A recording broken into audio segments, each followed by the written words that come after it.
Assalamualaikum warahmatullahi wabarakatuh. Waalaikumsalam warahmatullahi wabarakatuh.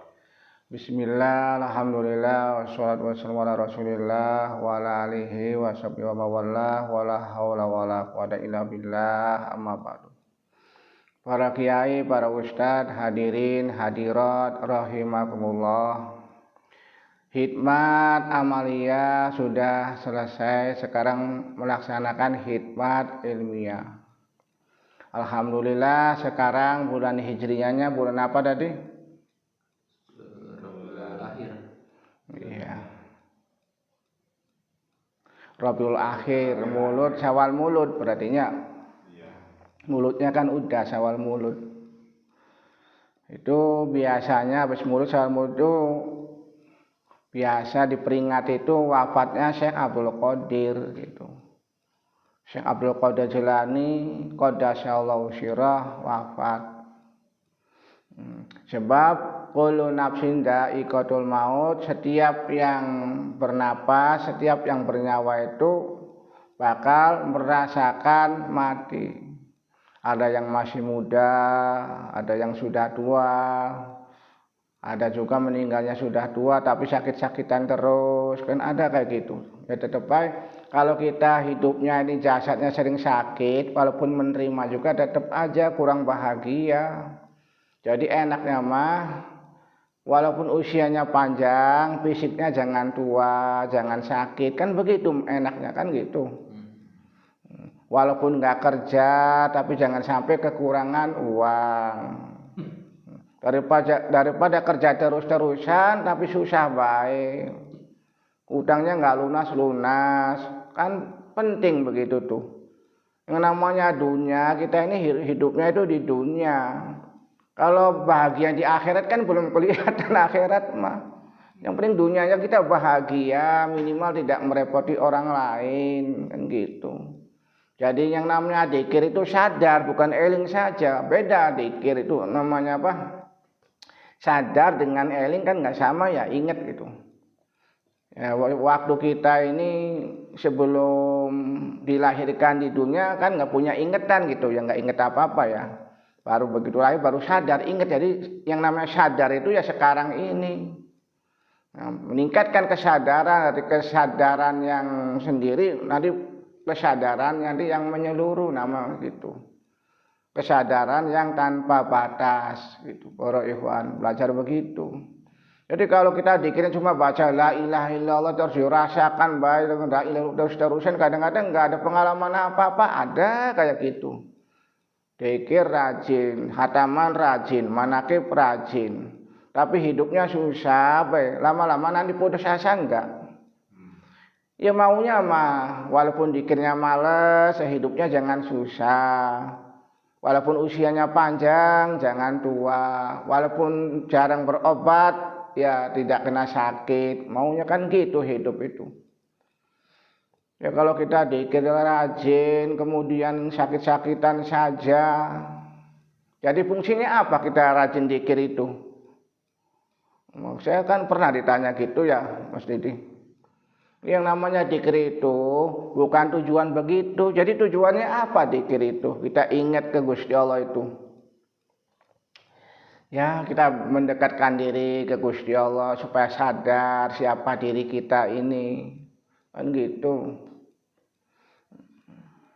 Insya Allah kalau kita sudah dekat dengan Allah, jangan jauh, kita sudah dekat kepada diri kita sendiri, sudah mengenal diri kita sendiri, hidupnya itu bakal nggak susah. Kadang-kadang orang itu nggak tahu saya ini bisa apa, keahlian apa juga belum diketahui. Ya sampai sekarang juga saya sendiri itu bisanya apa nggak tahu, karena saya mah tidak sama dengan orang lain. Orang lain mah punya keterampilan, punya kebisaan. Kalau saya perhatikan, saya juga sering nanya ke siapa saja, ke AI saya nanya, saya tuh bisanya apa, ahlinya apa, ya nggak ketemu sampai sekarang tuh. Sudah berpuluh-puluh tahun nyari uang, enggak, saya mah nggak nyari duit karena nggak bisa, masalahnya tuh udah. Jadi ya pasrah ke Gusti Allah, yang penting jangan nyusahin orang lain. Walaupun pondoknya gratis juga saya nggak minta-minta yang mau. Adapun orang ngasih infak buat manakib ya saya terima, itu mah dari Gusti Allah, cuma melalui begitu. Ya gitu para ikhwan. Jadi setiap orang itu hidupnya sudah ditentukan, harus bagaimana, harus kerja apa. Bisa jadi saya itu nasibnya begini, dari muda sampai sekarang itu pengangguran abadi gitu. Ya gimana lagi, orang nggak bisa apa-apa. Mubalek bukan, ustadz bukan, kiai bukan apa-apa, jadi asing. Kalau bukan karena kasih sayang Gusti Allah, ya gimana itu. Cuma saya yakin bahwa saya sendiri itu disayangi oleh Allah Subhanahu wa Ta'ala. Bisa sampai hidup, sampai sekarang itu karena kasih sayang rahmat Allah, bukan kemampuan. Ilmu nggak punya, keterampilan nggak punya. Tapi Allah ngasih rezeki, punya rezeki masing-masing. Anak kuliah, yang satunya juga mondok masih butuh biaya. Tetap. Cuma saya nggak kepikir gitu tuh Mang Didi, nggak kepikir saya harus gimana. Allah bisanya pasrah. Dikir, ininya dikir apa sih? Sadar kan?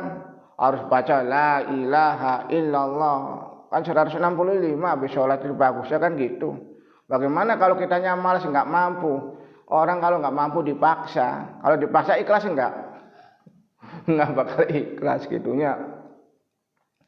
Jadi yang penting kita ini timbul rasa kesadaran ilahiyah ke Gusti.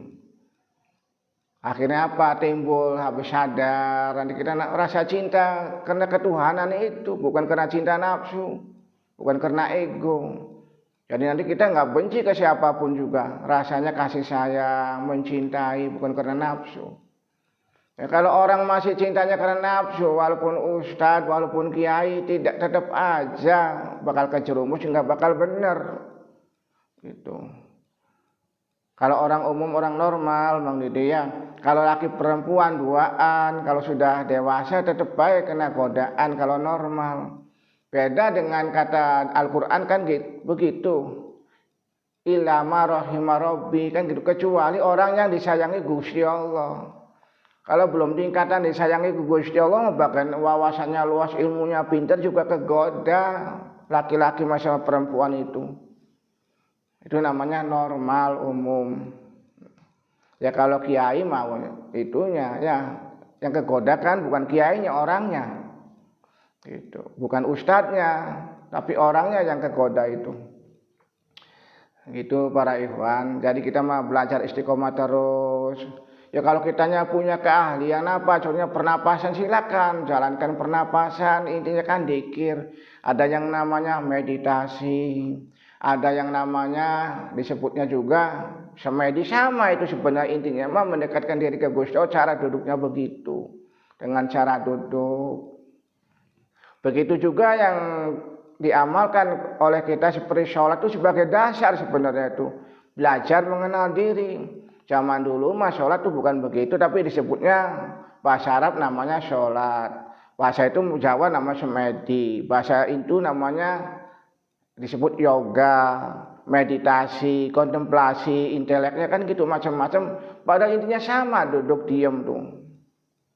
Ada duduknya itu ditempelkan di lutut, itu ada maknanya. Ada ditempelkan tengah dada, macam-macam. Ininya belajar sadar, eling, manunggal dengan diri sebenarnya gitu. Kesadaran, cinta, maka akan timbul namanya kesempurnaan dan keindahan, kebenaran, kebijaksanaan. Maka timbul namanya keagungan dan kuasa yang ada di dalam diri nanti itu.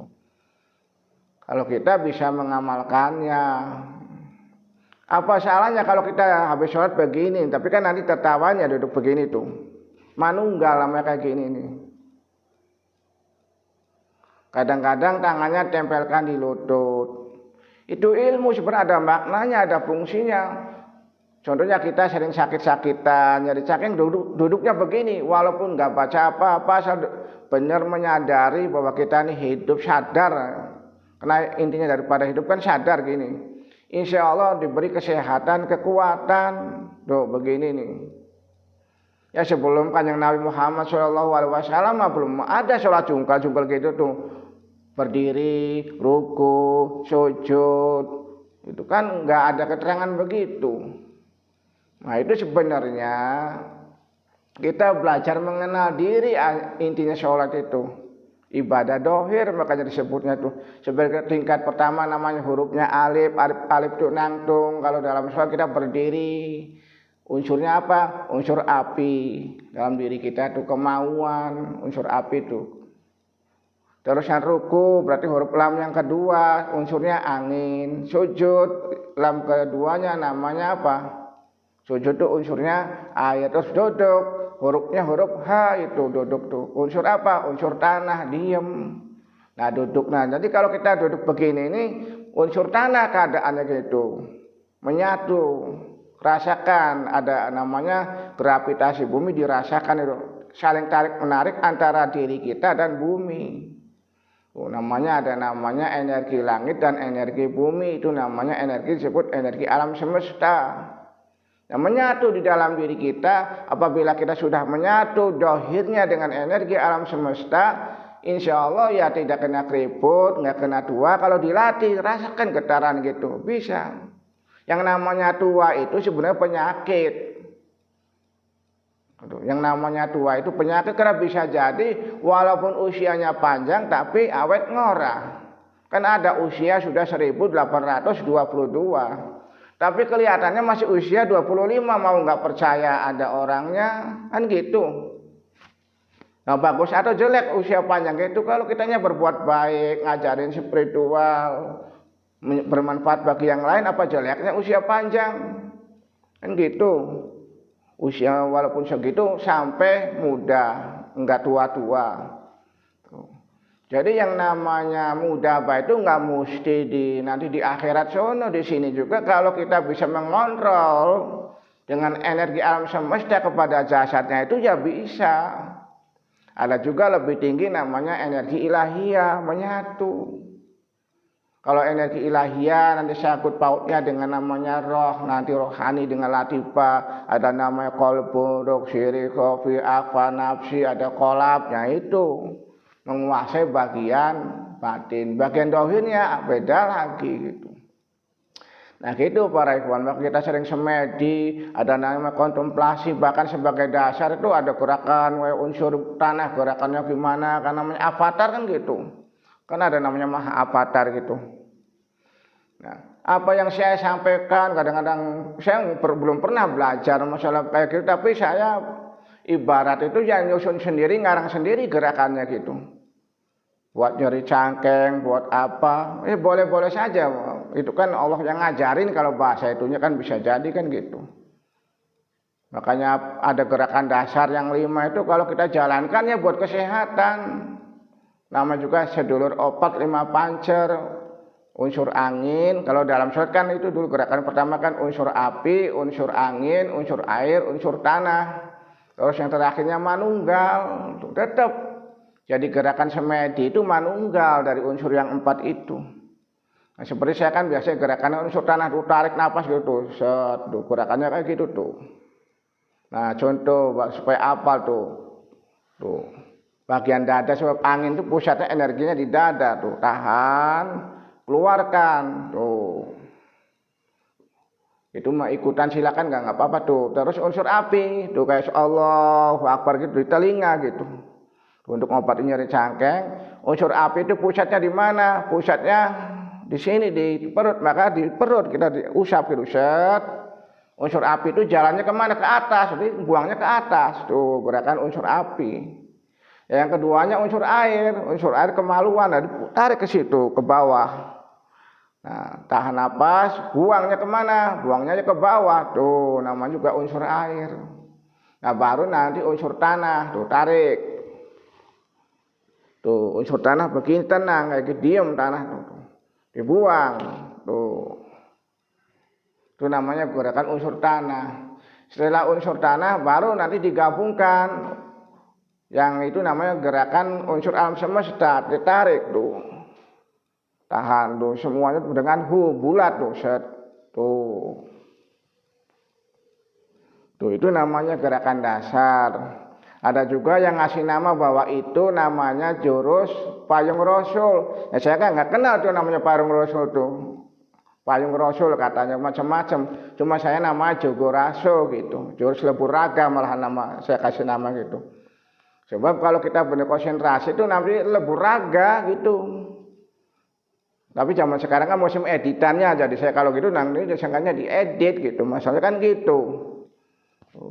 Makanya saya nggak mau sekarang, makanya zaman musim edit dulu kan sering kayak gitu, contoh praktekkan gitu. Tuh, gerakan gitu. Tuh. Nanti pakai rasa, gerakan rasa gitu. Tuh.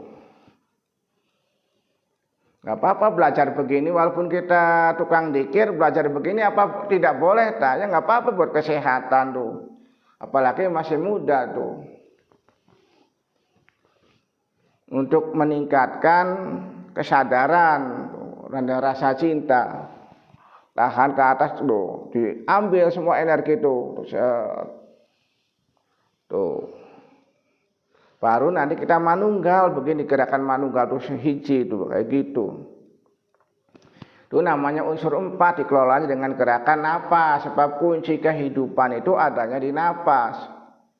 Silakan nanti bacanya apa aja boleh. Karena yang namanya religi dengan spiritual itu nggak sama. Kalau religi hubungannya ya dengan terikat masalah agama. Kalau spiritual masalah kebatinan. Gitu bedanya tuh. Kalau masalah sholat ada rukun, ada syarat. Bisa nggak kita sholat panah? Ya batal sholatnya. Gitu.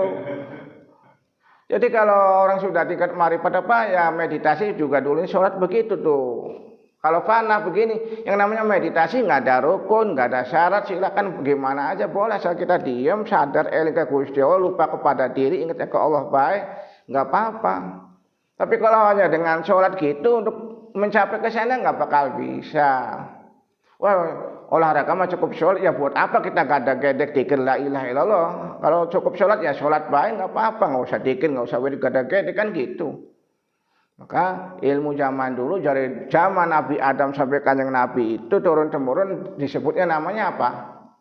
Ya bukan sholat. Kalau sholat mah belum diajari zaman dulu, adanya kebiasaan meditasi, kontemplasi kan gitu, atau yoga. Dari semua tempat tuh masing-masing ada namanya. Ya kalau orang Jawa kan seringnya begini itu. Nah kalau orang India kadang sikap teratai itu, namanya bunga teratai kan kayak gitu tuh, Padma, bunga Padma. Makanya mantranya juga Om Mani Padme Hum, itu mutiara itu ada di bawah dasar itu, kaki Padma itu namanya gitu. Kalau orang Jawa kan ada namanya Hong Wilaheng, makanya di sono kan ada itu orang Himalaya bacaannya Hong, memang aslinya dari sini. Hong itu kosong, hidup artinya. Hong wilayah yang ada di sana bukan hong wilayah yang malah hong masuk napas terus buangnya sao. Kalau baca gitu syirik enggak, itu mah bukan masalah agama, bukan masalah tauhid. Namanya hong silakan, maknanya apa saja yang jelas maknanya Allah Maha Hidup silakan. Ada maknanya ho dengan ada engnya, maknanya beda nanti itunya manfaatnya tuh. Jadi masuk napas bacanya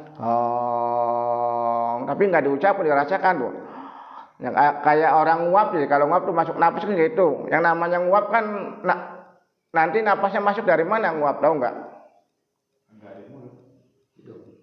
Jadi kalau waktu nguap itu masuknya napas itu dari mulut sama hidung. Biasa kalau perhatikan ya kalau kita jadi gitu. Keluarnya sao tuh mau sapu, sapu kotorannya tuh, yang negatifnya tuh. Masuk napas kotor, saya rasakan tuh napas kita kesadaran hadir dengan Gusti tuh. Berhenti sebentar, terus baru keluarkan napasnya.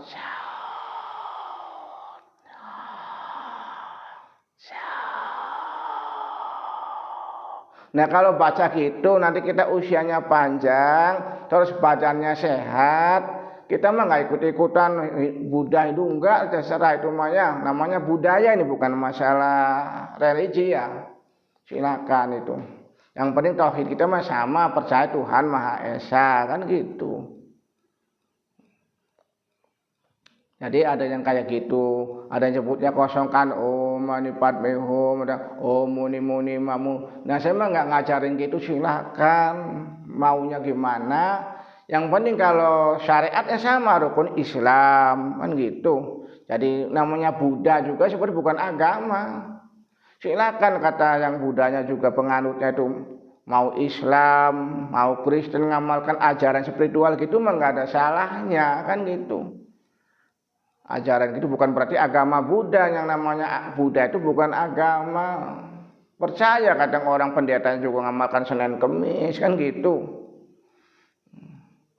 Ya tapi kalau kiai yang ngikutin Buddha ya jadi salah juga, nanti jadi fitnah. Masalahnya kan gitu. Kayak ustadz, kiai, kerjaan mubalek, ikut jaipongan, joget-joget. Ya salah juga nanti jadi fitnah walaupun nggak apa-apa kan gitu. Saya kan dikenalnya ustadz, kiai. Kalau ngamalkan jurus begitu kan jadi omongan lah. Ustadz ngajarin begitu, maksudnya nggak mau ngajarin. Gitu. Tapi ya bermanfaat tuh. Tuh kalau gerakan kayak gitu tuh, punten tuh ya tuh. Nah itu unsur air ke bawah kayak gitu tuh bukan editan AC itu gerakan kayak gitu dipercepat bisa, tapi kan nanti nggak apa tuh. Tuh. Bisa cepat tapi nutur rasa gerakannya tuh. Tuh. Nah, nanti ini kan unsur air tuh. Tuh. Unsur tanah. Tuh. Manunggal. Tuh unsur tanah gitu. Tuh. Kalau yang nggak tahu kan disangkanya edit padahal enggak tuh. Dipercepat bisa sebenarnya tuh. Ke atas, tuh ke bawah, tuh, unsur angin, unsur tanah gini, baru unsur api, terus penutup. Tuh, padahal gerakannya gitu kalau kita latih, insya Allah ada manfaatnya. Kalau kita sudah benar-benar menjiwai itu. Jadi boleh nggak ngamalkan gitu? Apa salahnya kan nggak ada larangan masalahnya itu.